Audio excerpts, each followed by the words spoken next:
Hey again everyone, welcome back again di Bitcoin Update. Guys, kita udah ngedapetin sedikit pernyataan dari Donald Trump ya per tadi jam 12.30 malam, lebih tepatnya di jam 1 siang waktu mereka. Jadi pengumumannya kayak gini guys. Intinya, Trump kelihatannya kali ini nggak akan mundurin lagi deadline-nya. Tuh, dia udah bilang nih, is not backing an idea for a 45-day ceasefire that would take effect before his upcoming deadline for Iran to reopen the Strait of Hormuz. Jadi kalau misalnya di reopen, kita 45 hari gencatan senjata, habis itu katanya ya kita lihat ya gimana endingnya gitu. Tapi dari Tehran atau dari Iran mereka nggak suka dan nggak setuju gitu kan, bahwa temporary ceasefire itu mungkin bagi mereka hanyalah buang-buang waktu dan hanya probably persiapan untuk US bisa memperkuat persenjataan mereka ya, firepower mereka untuk serang lagi nanti gitu. Mungkin itu ya yang kita lihat menjadi satu concern dari Iran. Dan sementara kalau kita lihat US sendiri, Trumpnya gimana gitu kan. Kalau kita lihat sih Trump sebenarnya udah frustasi ya teman-teman. Maksudnya dia udah ngasih deadline berulang, terus juga udah ngancem, tapi Iran juga tetap nggak mau ngasih respons sesuai dengan harapan atau kemauan dia. Ya sebenarnya bisa dimengerti sih, karena Selat Hormuz itu adalah salah satunya leverage mereka gitu kan, untuk bisa survive dari kondisi perang ini. Dan saya pikir by this case ya, ya let's see lah teman-teman. Dia sih ngomong ya katanya dengan tegas bahwa ya udah pokoknya Iran punya waktu sampai jam 8 ya besok malam.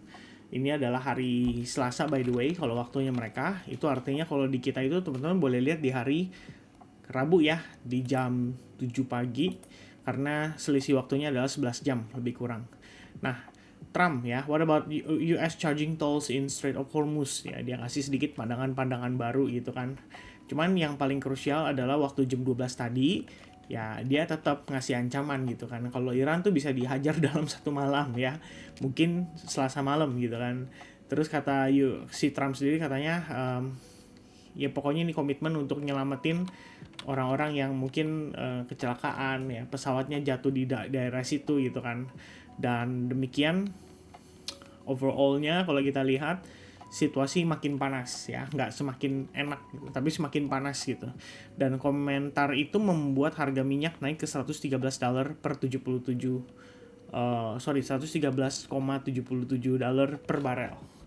Dan guys ya, ini kondisinya gitu kan. Kalau kayak gitu, rilis data inflasi per akhir minggu ini, tepatnya di hari Jumat, itu core CPI di angka 2,4%, di ekspektasinya naik ke 3,4%. Itu artinya dengan data unemployment rate terakhir yang dirilis pada awal minggu kemarin, kemudian juga non-farm payroll yang dirilis pada 178.000, artinya lebih tinggi daripada forecast atau previousnya. Ini hanya akan menguatkan tekadnya The Federal Reserve untuk nggak pangkas suku bunga. Ya kan? Karena kalau kita lihat inflation rate 2,4%, mereka juga nggak pangkas. Mereka tetap targeting 2% gitu. Baru sebenarnya rencananya berkala tahun ini mau dipangkas sekali, or maybe 2 kali ya, depend on situationnya gitu. Tapi kan kalau misalnya kondisi kayak gini nggak ketemu ya, apalagi 3,4% kalau inflasinya naik ke situ. Dan selama kondisi geopolitiknya belum beres, itu artinya harga minyak masih akan bertahan di level ini dan inflasi tetap akan stagnan di level ini. Nah, kondisi tersebut membawa kita ke pembahasan yang menurut saya cukup penting, yaitu berbicara soal kapan ya Bitcoin itu akan mulai kembali naik mengejar all time high-nya. Which is udah pasti nggak bakal dalam waktu dekat gitu kan. Pertimbangannya adalah kalau kita lihat dari segi fundamentalnya ya. Dari sisi makro, kalau kita lihat ya, makro ini jelas masih negatif gitu kan. Dari geopolitik secara sentimen juga otomatis jadinya negatif gitu kan. Baru kemudian kita berbicara soal faktor lain ya, kayak misalkan dari fundamental Bitcoinnya sendiri gitu.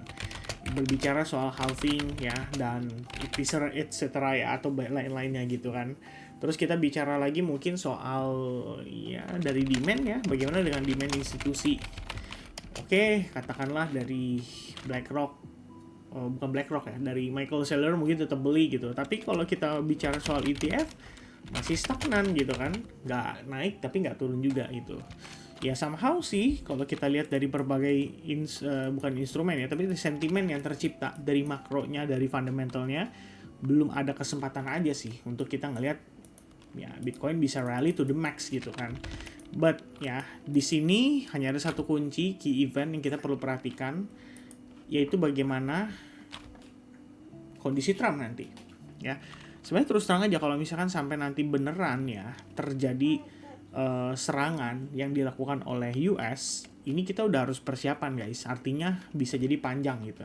Jadi sih ngomong ya, we don't want that happen tuh ya, we don't want that to happen ya. Every power plant will be demolished too without an agreement with Iran ya. Every power plant will be out of business by midnight. Every bridge in Iran will be decimated at midnight Tuesday. Ancamannya banyak. Ancamannya banyak teman-teman sekalian. Cuma di sini kalau kita lihat ya, in the end ya, stock rise amid hopes for Iran ceasefire. Ya, Trump deadline looms ya. Dan memang luar biasa gitu, stock market tetap naik ya. Bitcoin juga tetap naik ya. Ini ada optimisme di situ sebetulnya bahwa bisa ada deal gitu kan. Jadi respectively ya, oil price also edge up as investors remain hopeful for a de-escalation in Middle East tensions. President Trump extended his deadline to Tuesday at 8 p.m. Eastern Time, warning of attacks on critical infrastructure if no deal is reached. Reports suggest diplomatic efforts for a 45 days ceasefire. Ya ini ya yang sebenarnya ya ada diplomatik atau ada kita bilang istilahnya mediasi ya, mediatornya kayaknya dari Pakistan teman-teman, itu pengen berusaha untuk merealisasikan deal ceasefire selama 45 hari itu. Ya memang sih sebenarnya kita cuma perlu Trump nggak aneh-aneh aja sih. Kalau Trump pencet tombol merahnya terus terjadilah perang, bukan perang sih tapi serangan dengan skala besar, Iran nggak mungkin nggak bales, Iran pasti balas juga gitu. Ya, Iran stop joint military command says Trump threats are delusional. Itu katanya. Dan ini baru keluar nih. Ya, sekarang kan 337 tuh. Ini baru keluar 12 menit yang lalu. Dan mereka bilang kayak begitu. Jadi ya sebenarnya ya it's kind of complicated teman-teman. Dan market akan bergantung dari statement tersebut gitu. Jadi saya juga nggak bisa terlalu confident mengatakan bahwa it is gonna be so dumpy ya, artinya dari sini kan kayak bram langsung drop gitu. I don't know guys ya, I just gonna be honest with you guys ya. Tapi untuk kita ngelihat dia pump like this, ini juga kecil probabilitasnya gitu. Unless once again negosiasi tercapai deal, habis itu tidak terjadi serangan, and then Iran dengan berbaik hati membuka Selat Hormuz dan Trump nggak uring-uringan, maka yes, that's gonna be the next scenario teman-teman. Karena itu artinya dari sisi inflasi benar bisa jadi temporary gitu ya. Makanya si Federal Reserve bilang kita nggak naikin suku bunga karena kita ngelihat temporer gitu. Tapi kan mereka juga nggak pangkas. Kalau nggak pangkas berarti kan likuiditas tetap ketat. Ya, itu yang menjadi concern atau menjadi permasalahan terbesar untuk saat ini. So, guys, the overall idea here is, pertama, kita punya support ya di kisaran 65.750, masih bertahan dengan baik. On the weekly time frame juga sama, kita bisa closing dalam keadaan bullish engulfing on the weekly time frame. Plus kalau misalnya teman-teman pakai apa istilahnya ini kalau kita bilang indikator ya. Ini ada satu indikator yang cukup menarik. Saya udah berulang kali sharing sama teman-teman. Kalau weekly MACD itu seandainya kalian ngelihat crossover kayak gini, apalagi di range index level yang negatif, itu sebenarnya lumayan kuat sih guys untuk dianggap sebagai potensi dia creating bottom ya untuk temporarily movement ya secara short term atau mid term gitu. Karena ini udah jelas ya terendahnya sepanjang sejarah gitu. Karena kita nggak pernah lebih rendah dari 2022. Dan ternyata kali ini indeksnya sampai negatifnya tuh minus 8.000. Dan dia sebentar lagi crossing. Ya kan? Tapi ini kalau kita lihat sebentar laginya itu ya perlu diperhatiin. Butuh waktu 1-2 candle Artinya 1 sampai 2 minggu gitu. Minggu ini bisa jadi konfirmasinya kalau Bitcoin closingnya bullish di minggu ini ya. Katakanlah di 70.000, 72.000, dan mungkin aja gara-gara deal tercapai gitu kan. Kalau memang demikian seperti itu, maka yang kita udah bahas sebelumnya juga, faktor dari full moon ya teman-teman. Full moon ngasih pengaruh, market react lebih bullish, kemudian MACD-nya crossing ke atas, dari sisi RSI juga udah lewatin oversold dan start climbing up. Kemudian ya overallnya dari segi candlestick ya seperti itu. Yang sekarang jadi pertanyaan terbesar bagi kita semua adalah akankah Trump dengan statementnya atau Trump dengan upayanya berhasil membuat deal atau hasilnya ya pokoknya bisa dibilang damai lah. Kira-kira begitu. Kalau demikian seperti itu, well, that's gonna be good news ya. It means teman-teman, kita bisa expect ada potensi Bitcoin going higher di atas level 75.000, di mana kalau kita lihat secara weekly time frame sebenarnya terdapat fair value gap kan di zona ini gitu. Jadi memang kita bisa expect kalau retest itu bisa terjadi sampai ke level 81.297 karena level golden ratio diiringi dengan area imbalance, dan juga kalau kita lihat previous low point. Jadi jatuhnya kayak retest saja begitu ya. Itu bisa di-expect seperti itu if once again Trump berhasil membuat perdamaian terjadi. Itu yang pertama. Yang kedua teman-teman, ya, in the very very short term case, saya harus objektif ya. Guys, saya menggunakan volume profile. Kita bisa tarik volume profile itu dari previous swing, which means kalau kalian lihat itu adanya di sini ya. High point terus dia turun gitu kan, turun ke bawah gitu. Nah, posisinya itu begini. Kalau kita perhatikan, kita belum pernah tembus high point itu. So overall, kita itu konsolidasi guys di sini. Ya. Jadi between di bawah 76.000 atau 77.000 dan di atas 60.000 dolar, kita hanya konsolidasi di tengah. Nah, the latest previous swing yang ada yang impulsif adalah candle ini. Ya, atau swing itu, dan kita bisa gunakan volume profile. Kita tinggal klik atau di situ, terus teman-teman bisa klik extend right ya untuk men-extend supaya bisa mengikuti perkembangan, dan kalian bisa lihat ya apa yang terjadi pada Bitcoin selama ini adalah dia tidak keluar dari value area high, value area low ya. Sebenarnya bukan tidak keluar sih, dia sesekali keluar gitu kan, tapi kembali ke rumah guys ya. Kalau dia keluar, kembali ke rumah. Kalau dia naiknya kemana? Value area high. Kalau di sini ada deviasi atau liquidity sweep, harga balik ke bawah. Testing lagi ke value area low. Dia naik lagi kemana? Ke value area high ya. Dia spike keluar, dia spike masuk ke Bali, dia bermain kemana? Ya, reject dari value area high, dia turun ke value area low. Value area low, value area low, value area low. Dan so far, kebetulan level itu yang kita marking juga on the daily time frame, dan kita bisa lihat di level 65750 memang merupakan level support yang cukup menarik ya on the higher time frame perspektif gitu. Jadi kalau saya hapus kayak gini terus saya bawa ke daily, teman-teman bisa lihat itu ada level yang kita marking ya sebelumnya di time frame daily, dan memang dia ketahan di situ. Jadi kalau kita balik ke sini, pertimbangannya adalah seandainya harga saat ini ternyata hanya naik terbatas dan lagi-lagi apa yang namanya menjadi ancaman dari Trump itu direalisasikan sama dia, artinya serangan terjadi, then what we can expect adalah a potential of rejection dari value area high untuk dia ngejar ke range yang di bawah kembali atau balik retest ke 65750. Kira-kira seperti itu. Ya, di luar daripada kondisi tersebut, teman-teman juga bisa lihat sih, sebenarnya kalau kita pakai simple market structure analysis saja kan kalian bisa melihat juga ya bahwa kondisi kita itu apa istilahnya itu merupakan area supply gitu ya. Kalau kita perhatiin sebenarnya kemarin kan ada internalnya nih di sini guys. Tapi kan ini posisi di bablas pagi-pagi. Ya, pagi-pagi itu juga karena berita gitu. Jadi kalau saya kayak gini kadang-kadang saya nggak akan tradingkan juga sih.